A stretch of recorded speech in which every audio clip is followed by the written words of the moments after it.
ஓம் ஜனனீம் சாரதாம் தேவீம் ராமகிருஷ்ணம் ஜகத்குரும் பாதபத்மே thio ஸ்ருத்வா பிரணமாமி முகுர்முகு. பகவான் மீது இருக்கக்கூடிய ஈர்ப்பின் காரணத்தினால் நாம் வந்திருக்கிறோம். பகவான் நம்மை ஈர்த்திருக்கிறார். ஸ்ரீராமகிருஷ்ணன் அடிக்கடி சொல்லுவார், அமுதமொழிகள் வாசித்தவர்களுக்கு தெரியும்.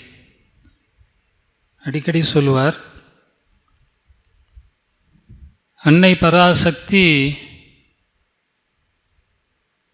அந்த கவர்ச்சி என்ற வலையை வீசி இந்த பக்தர்களுடைய உள்ளங்களை எல்லாம் ஈர்க்கிறாள். அதை புரிந்து கொள்வது கடினம். ஜால வித்தைக்காரன் செப்படி வித்தை செய்கிறானே, ஸ்ரீராமகிருஷ்ணன் சொல்லுவார், இப்படியே ஒரு துணியை போர்த்து இருப்பான், என்ன வேணும் கேட்குறதெல்லாம் எடுத்து கொடுப்பான். எப்படி செய்கிறான், எங்கிருந்து வருகிறது? சுவாமி விவேகானந்தரே ஒரு சமயம் ஹைதராபாத் சென்றிருந்தப்போ பார்த்தாராம். ஒன்றுமே கிடையாதான், ஒரு கோவனாண்டி ஒரு போர்வையை போர்த்தி உட்கார வைத்து விட்டார். சுவாமிஜியை நேரிலே பார்த்தார். அப்படி கொளுத்துற வெயில், ஒரு அழகான ரோஜாப்பூ எடுத்து கொடுக்குறான். பனித்துளிகளோடு ஒரு ரோஜாப்பூ கொடுக்குறானா. இப்படி ஒன்றாக எடுக்கிறான். திராட்சை பழம் கொத்து கொடுக்குறான். சாப்பிடுன்றான். எல்லாருக்கும் பயம். அவனே சாப்பிட்றான். ஒன்றும் இல்லை, சாப்பிட்டப்பா. எப்படி நீங்கள் என்ன தான் ஆராய்ச்சி பண்ணாலும் புரிந்து கொள்வது கடினம்.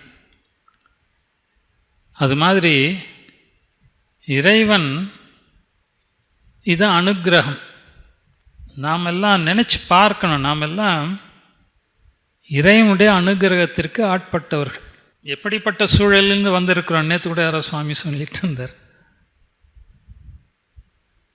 இன்றைய சூழல், உலக சூழல், இன்றைக்கோ என்றைக்குமே பொதுவாகவே உலக சூழல் என்பது மனதை அடிமைப்படுத்தி விடுகிறது. இந்திரியஸ்ய அர்த்தே ராகத்வேஷ வியவஸ்திதோ. கீதையிலே பகவான் சொல்கிறார், இதுதான் சிருஷ்டியினுடைய ரகசியம். என்ன? பகவான் இந்த ஐம்புலன்களை படைத்து அதற்கு வேண்டிய போக வஸ்துக்களையும் படைத்து விட்டான். இந்த புலன்கள் எல்லாம் அந்த போக வஸ்துக்கு அடிமை. இது சிருஷ்டியின் ரகசியம்.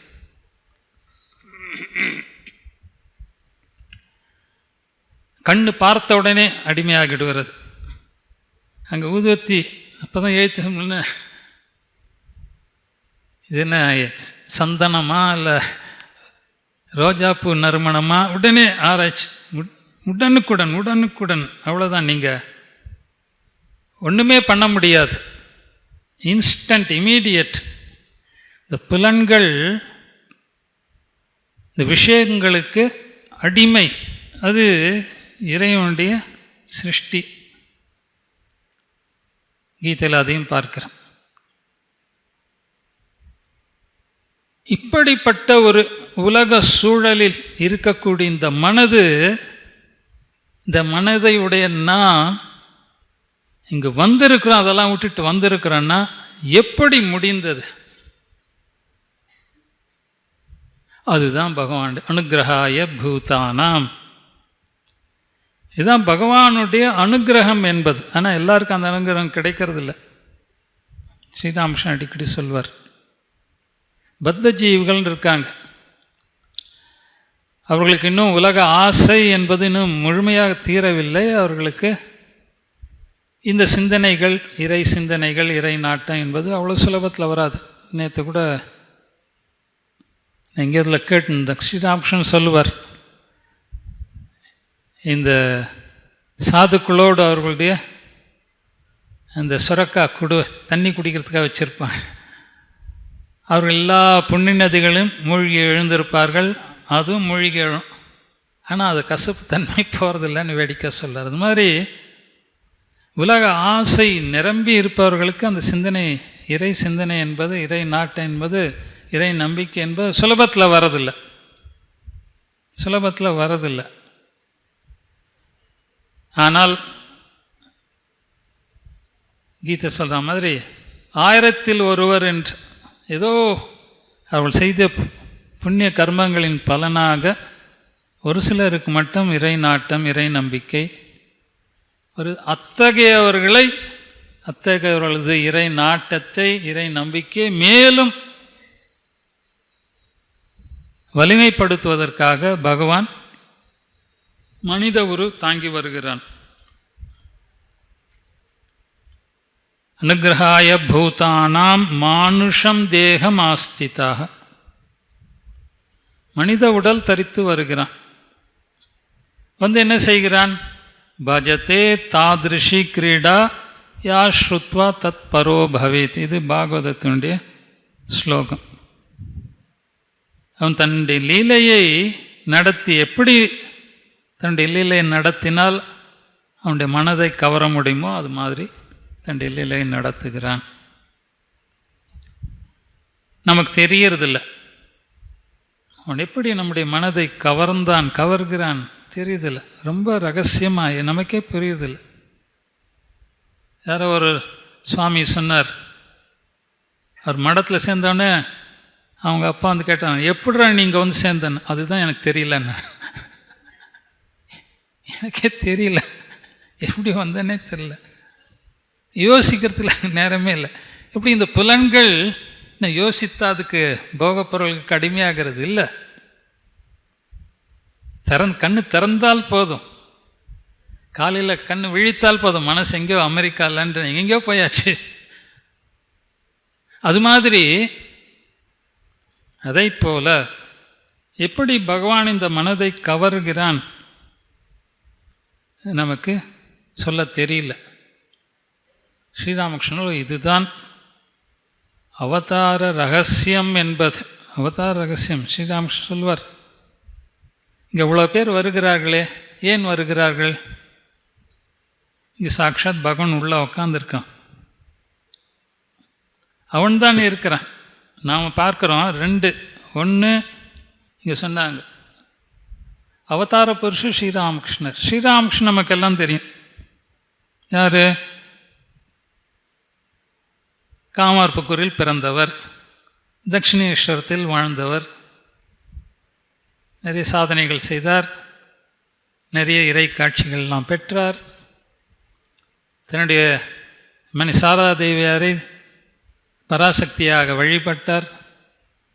சுவாமி விவேகானந்தரை அவருக்கு எல்லா அனுபவங்களும் அளித்து உலகெங்கும் அனுப்பி இந்த சனாதன தர்மத்தின் கருத்துக்களை உலகம் அறிய செய்தார். இப்படி சொல்லிட்டே போகலாம். இந்த ராமகிருஷ்ணன் நமக்கு தெரியும்.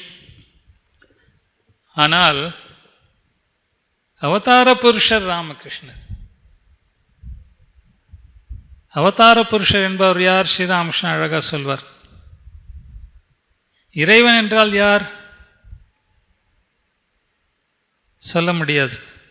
இறைவன் என்றால் யார்? சொல்லலாம். என்ன? சர்வ வல்லமை படைத்தவர், எங்கும் நிறைந்தவர், பிறப்பில்லாதவர், இப்படி சொல்லிட்டே போகலாம். இதெல்லாம் நாம் பிறர் சொல்லி கேட்டிருக்கிறோம், புஸ்தகங்களில் படித்திருக்கிறோம், அதை சொல்லிட்டே போகிறோம். இது அறிவினால் பெற்ற கருத்துக்கள். ஆனால் அதுக்கு மேல் இன்னொன்று இருக்குது. இறைவன் என்பவன் யார்? தெரியல. என்ன?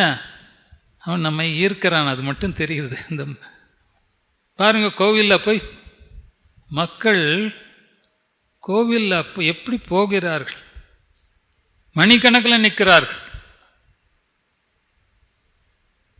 திருப்பதிக்கு போனால் தெரியும், எவ்வளோ நேரம் நிற்கணும், எவ்வளோ நேரம் வெயிட் பண்ணணும். அந்த டிக்கெட் வாங்கிறது எவ்வளோ பெரிய கஷ்டம்.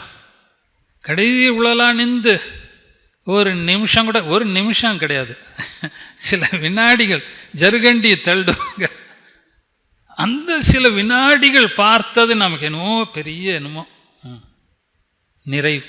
என்ன அனுபவம்! என்ன இது அறிவை கொண்டு ஆராய்ந்து பார்த்தால் அதெல்லாம் ஆராயக்கூடாது. இதெல்லாம் ஆராயக்கூடாது. பக்தனுடைய மனநிலையை சாதாரண மக்களால் ரொம்ப ஆராய்ச்சி பண்ணி அதெல்லாம் ஸ்ரீராமகிருஷ்ணன் சொல்வார், சத்தியம் பண்ண ஆராய்ச்சியெல்லாம் பண்ண மாட்டேன்னு சத்தியம் பண்ணுன்றார். இறைவனுடைய லீலை என்பது, பக்தியுடைய பெருமை என்பது இதெல்லாம் அனுபவத்திற்கு உட்பட்டது. இதெல்லாம் ஆராய்ந்து தெரிந்து கொள்ளக்கூடிய விஷயம் அல்ல. ஏன் போகிறாய் தெரியாது. அப்படி பகவான் அங்கே உக்காந்துட்டு ஈர்க்கிறான். எங்கேயோ திருப்பதியில் உட்காந்துருக்கான், எங்கெங்க அதெல்லாம் ஈர்க்கிறான். அதுமாதிரி ஒவ்வொரு இடத்துல கோவில் உட்காந்து அவர்கள்லாம், அது இறைவன் அர்ச்சாமூர்த்தியாக, அர்ச்சனைன்னு சொல்கிறோம். அர்ச்சனை என்றால் வழிபடுதல், வழிபடும் பொருள். அர்ச்சாமூர்த்தியாக கோவிலில் குடிகொண்டிருக்கிறான், வீடுகளில் இருக்கிறான், வீட்டிலையும் இருக்கான், சுவாமி அறை என்று சொல்கிறோம். அர்ச்சாமூர்த்தியாக ஏதோ காலையில் எழுந்து ஏதோ ஒரு கும்பிடு போட்டோம், கன்னத்தில் இது பண்ணோம், ஏதோ நமக்கு தெரியாது, ஏன் பண்ணுறோன்னு தெரியாது. அதில் ஒரு திருப்தி, அதில் ஒரு நிறைவு. செய்யலைன்னா மனசு ஐயோ விட்டுட்டோமே, செய்யலையே. ஏன், எப்படி? இது இந்த கவர்ச்சி பகவானுடைய, இது அறிவிற்கு அப்பாற்பட்டது. நம்ம இந்த சாதாரண அறிவினால் அதை புரிந்து கொள்ள முடியாது. ஸ்ரீராமகிருஷ்ணர் அந்த அவதார புருஷர் அங்கே அர்ச்சாமூர்த்தியாக இருக்கிறான். எங்கும் நிறைந்த இறைவன் மனம் வாக்கு கெட்டாதவன். இதெல்லாம் உபனிஷத்தில் பார்க்குறோம். மனம் வாக்கு கெட்டாத நிலையில் அந்த இறைவன் இருக்கிறான். நமக்கும் தினசரி அனுபவம். எங்கே? ராத்திரி நல்ல தூக்கத்தில் இந்த மனம் வாக்கு இதெல்லாம் எப்படி போச்சுன்னே தெரியல, கழண்டு போகிறது. இப்போ எல்லாம் தியானம்னு சொன்னால் போராடுறோம் வரமாட்டேங்குது. ஆனால் ராத்திரி பாருங்கள் எப்படி இதெல்லாம் கழண்டு போச்சு. அப்பா, எல்லாம் போன பிறகு அந்த பிரம்மானந்தம் பரமஸ்கதம், கேவலம் எதையும் சாராத, கேவலம்னா மோசம் இல்லை, கேவலம் சுகம், எதையும் சாராத சுகம். சாப்பிட்டா தான் ஆனந்தம் கிடையாது. இது சாப்பிடாம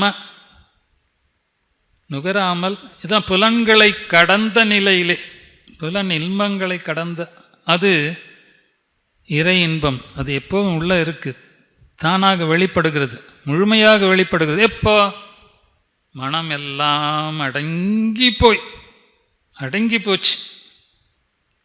எங்கே இருக்கோம்? இப்போ இங்கே இருக்கீங்க, ராத்திரி எங்கே இருந்தீங்க யாருக்கு தெரியாது, நமக்கு தெரியல.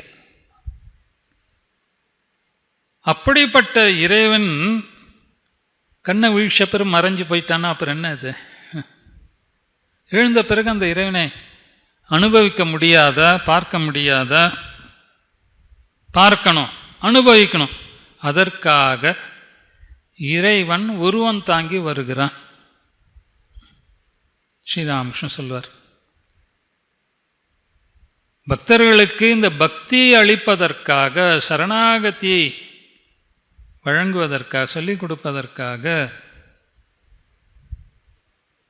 ஞானத்தை வழங்குவதற்காக இறைவன் இந்த மாதிரி உருவம் தாங்கி வருகிறான். நீங்கள் அமுதமொழிகள் படித்தா திரும்ப பார்க்கலாம். ஸ்ரீராமகிருஷ்ணன் அடிக்கடி சொல்வார், இறைவன் உருவம் இல்லாதவன், உருவம் உடையவனும் கூட அப்படின்னு. எதற்காக உருவம் தாங்குகிறான்? நமக்காக உருவம் தாங்கி வருகிறான். இன்னும் நெருக்கமாக வர வேண்டும் என்பதற்காக மனித உடல் தாங்கி வருகிறான். அதுவும் சொல்கிறார். அது நரலீலை என்று சொல்கிறார். ஈஸ்வர லீலை, நரலீலை, ஜகத் லீலை. இந்த உலகமே பகவானுடைய லீலை. நமக்கு பார்க்க தெரியல, இந்த சரியான பார்வை இல்லை நமக்கு. ஆனால் ஞானிகள் லீலையாக பார்த்தார்கள். அது அவர்களுடைய அனுபவம் வேற மாதிரியான. இப்போ நரலீலை, மனித உரு தாங்கி வந்து மனிதனைப் போலவே வாழ்ந்து, ரொம்ப கஷ்டம். ஸ்ரீராமகிருஷ்ணர் நம்ம இன்றைக்கி ஏதோ அவதார் புருஷர் வாயால் சொல்லிட்டே இருக்கோம். ஏன்னா விவேகானந்தர் சொல்லிட்டார், அவர் சொல்லிட்டார், இவர் சொல்லிட்டார். அவதார புருஷர் ராமகிருஷ்ணன், அவதார புருஷன், அவதார புருஷன் என்னென்ன தெரியாமல் அவதார புருஷர் சொல்லிகிட்டு இருக்கோம். ராமகிருஷ்ணர் தெரியும், தான் சொன்னேன் முதல்ல. காமார்புக்கூரில் பிறந்தார், தட்சிணேஸ்வரில் வாழ்ந்தார், இது நமக்கு தெரியுது. அவதார புருஷர் என்றால் யார்? இந்த உலகத்திற்கும் அந்த உலகத்திற்கும் இடைப்பட்ட நிலையிலே இருந்து கொண்டு அந்த உலகத்தின் அனுபவத்தை நமக்கு வழங்குகிறார். கொஞ்சம் சரியாக கேட்கணும். அந்த உலகத்திற்கும் இந்த உலகத்திற்கும் இடைப்பட்ட நிலையிலே நின்று கொண்டு அந்த உலகத்தின் அனுபவங்களை நாம் கொஞ்சமாவது அனுபவிக்க வேண்டும் என்பதற்காக நமக்கு பெற்றுத்தருகிறார். அதுவும் அவதார புருஷர். எவ்வளோ அது உதாரணம் சொல்கிறார். பெரிய பரந்த புல்வெளி, அதை பார்க்க முடியாமல் நடுவில் ஒரு செவுறு இருக்குது, குறுக்க ஒரு செவுறு இருக்குது. அதை தாண்ட முடியாது, இடித்து தள்ள முடியாது, கடினமான சுவர்.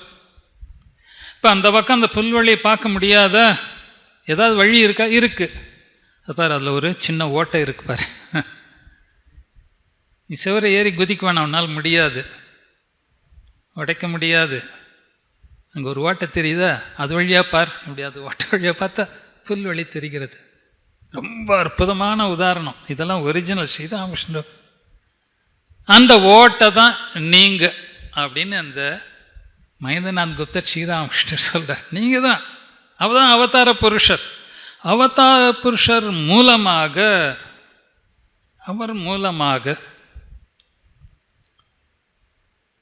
இறை அனுபவத்தை பெறுகிறோம். யார்? நாம் இந்த உலகியலில் மூழ்கி கிடக்கிறோமே, நாமும்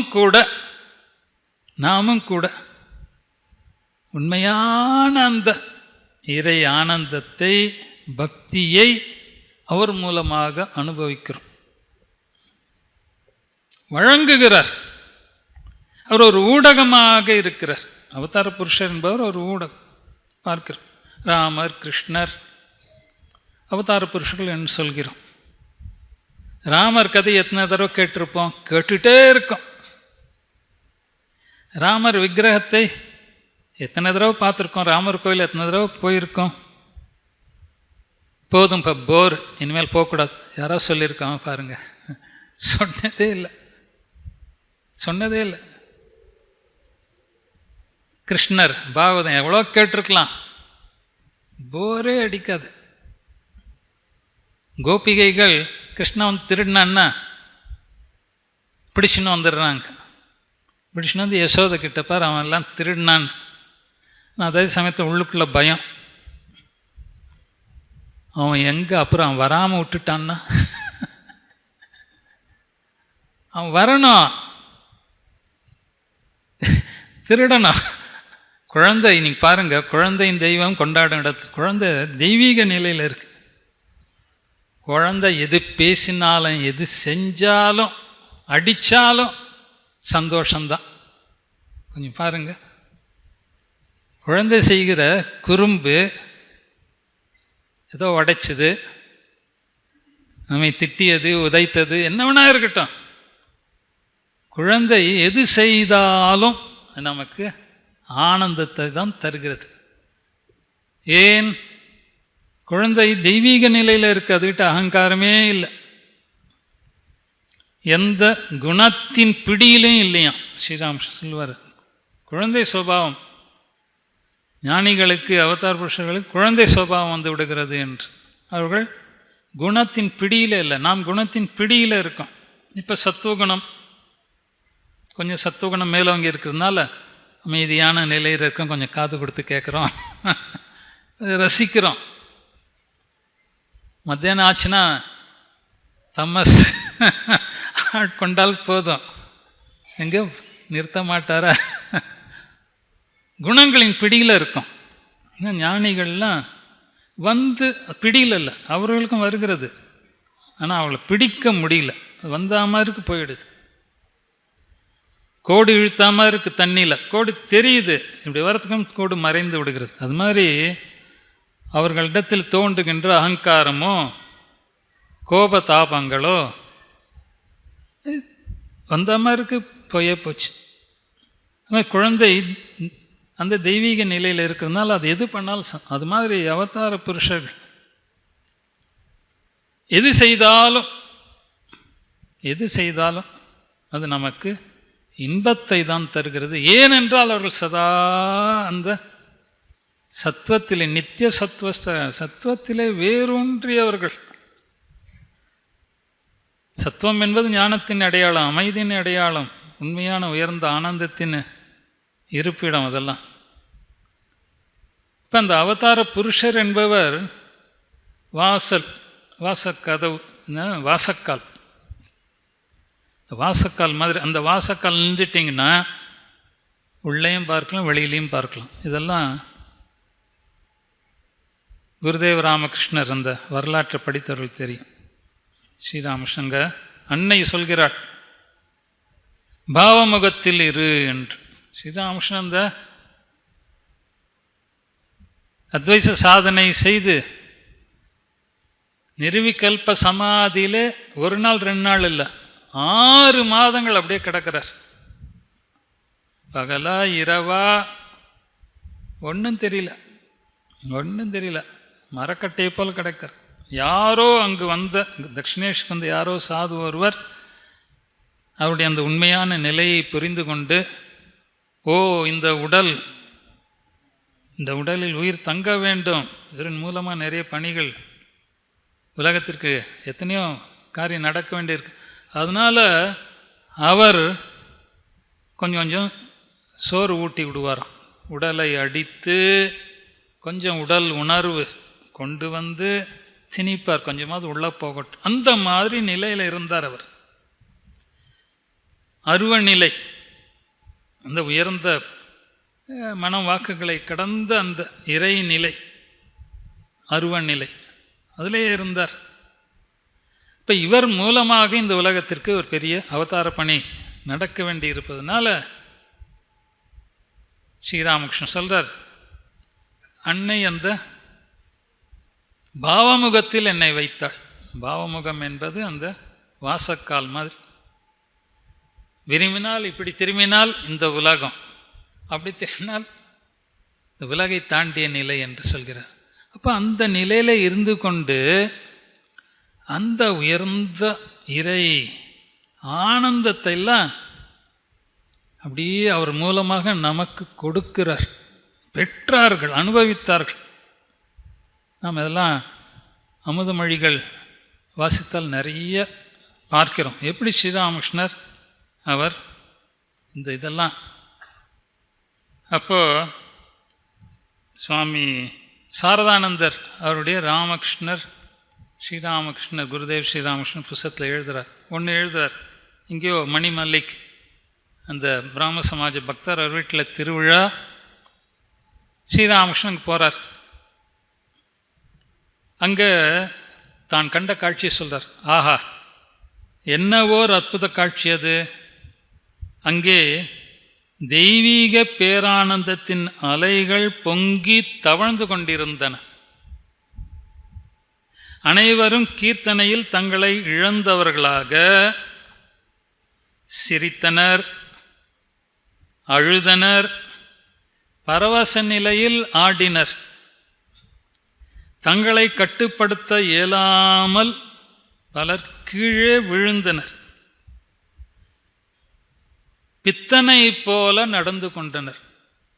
இது கொஞ்சம் கற்பனையெல்லாம் செய்து பார்க்கணும். இது நடந்தது, கதை இல்லை. கொஞ்சம் யோசித்து பார்த்தா என்னது இது, நிஜமாக இப்படி சிரிக்கிறான், அழறான், விழறான். அந்த கூட்டத்தின் நடுவே குருதேவர் இசைக்கு தகுந்தாற் போல் ஆடிக்கொண்டிருந்தார். என்ன ஒரு அற்புதமான நடனம் அது! அதில் ஆடம்பரம் இல்லை, கட்டுக்கடங்காத துள்ளல் இல்லை, தக்காத்தைன்னு குதிக்கிறது. அந்த டான்ஸ் தான் இப்போ நாம் பார்க்குறோம். அதெல்லாம் ஒன்றும் கிடையாது. செயற்கைத்தனமான அங்க அசைவுகள் இல்லை. இருந்ததெல்லாம் இயற்கையும் இனிமையும் இணைந்து பொலிந்த ஆனந்தத்தின் உச்சநிலை பிரம்மானந்தம். விஷயானந்தமே நமக்கு உச்சமாக இருக்குது. அதனால் பிரம்மானந்தம் நம்ம ஒன்றும் பிரியறதில்லை. அந்த பேரானந்தம் அவரது உடல் முழுவதிலிருந்தும் வெளிப்பட்டு கொண்டிருந்தது போல், உடல் முழுவதிலிருந்து அந்த பேரானந்தம் அவரிடமிருந்து தெய்வீக பேருணர்வின் ஆனந்த அலைகள் பொங்கி எங்கும் பரவி உண்மையான பக்தர்களுக்கு இறை காட்சியும், உலகியல் பற்று கொண்டவர்களுக்கு பற்றின்மையும், மந்தமான இயல்புடையவர்களுக்கு ஆன்மீக பாதையில் முன்னேற ஊக்கமும் வல்லமையும் அளித்தபடி பாய்ந்து சென்றது போல் இருந்தது. இப்படி சொல்கிறார் பாருங்க. பக்தர்களுக்கு இறை காட்சி, உலகியல் பற்று கொண்டவர்கள், ஆனால் கொஞ்சம் பக்தியும் இருக்குது, அவர்களுக்கு பற்றின்மை, மந்தமான இயல்புடையவர்களுக்கு ஆன்மீக பாதையில் முன்னேற ஊக்கம் வல்லமை. உலகியலில் ஆழ்ந்து மூழ்கியவர்களின் மனத்திலிருந்து கூட ஒரு கணத்திற்கு அந்த பேரலை உலகப்பற்றை துடைத்தது போல் தோன்றியது. என்ன சாத்தியமாது? சாத்தியமாச்சு.